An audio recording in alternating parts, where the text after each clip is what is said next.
स्वामी विवेकानंद के बारे में बहुत सारे छात्र पूर्व में बहुत कुछ बोल चुके हैं। अब वो हम कुछ उसके प्रारंभिक जीवन काल में बाल्यावस्था में चलेंगे।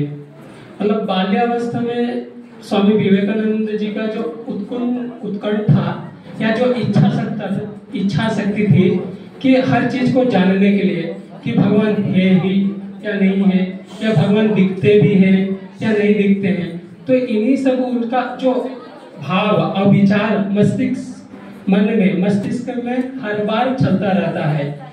यही विचारों को खोजने के लिए वो दर पूरा अखंड भारत को भटके या पैदल यात्रा की है। तो फिर आखिर में कन्याकुमारी तक जब पैदल आए तो वो बोलते हैं मानव सेवा ही माधव सेवा। मतलब हम यदि अपने स्वार्थ के लिए कुछ भी कर ले और एक धनी व्यक्ति बन जाए, अपने स्वार्थ को पूर्ति करते रहें और गरीब जनों का है वो वहीं रह जाए, तो इसमें उसको हमारे जीवन का मूल्य क्या है, या हम जो चाहते थे लक्ष्य हो गए क्या पूर्ण हो गए, या भारत का उन्नति हो गया। तो उसी विचार को दृष्टिकोण में रखते हुए जैसे एक वाक्य बोले हैं कि उठो जागो तब तक ना सो जब तक अपना लक्ष्य को आप प्राप्त ना कर सके। मतलब लक्ष्य क्या है? फिर लक्ष्य ये नहीं कि हम एक बड़े आदमी हो जाएंगे या फिर हमें धन संपत्ति ज्यादा मिल जाएगा।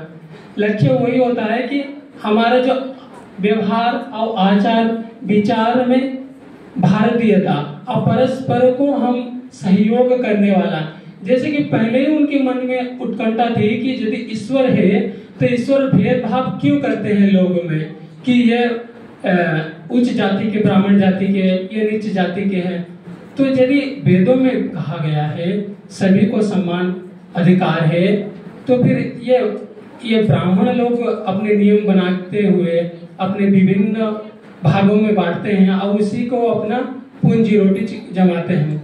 जैसे कि एक चलचित्र में भी मैं देखा था स्वामी विवेकानंद जी के जीवन के बारे में। जब स्वामी विवेकानंद जी अपने आश्रम में रहते थे तो उनके तबीयत बहुत ज्यादा खराब हो गया था। तो अपने माता जी आए उसको देखने के लिए, तो स्वामी विवेकानंद जी उनको मना कर दिए। बोले कि ब्रह्मचर्य आश्रम के अंदर माता जी प्रवेश नहीं कर सकते हैं और मेरा जो सेवा करना है वो मेरे जो शिष्य हैं वो कर देंगे। आपकी यहाँ पर आना इससे दूसरे ब्रह्मचारी को नष्ट हो, मतलब उनके विचारों में कुछ बाधा विघ्न आएगा, ये नष्ट होगा। तो यही सोच, यही इस छोटे छोटे सोच ना आगे चल के बहुत बड़े काम आते हैं।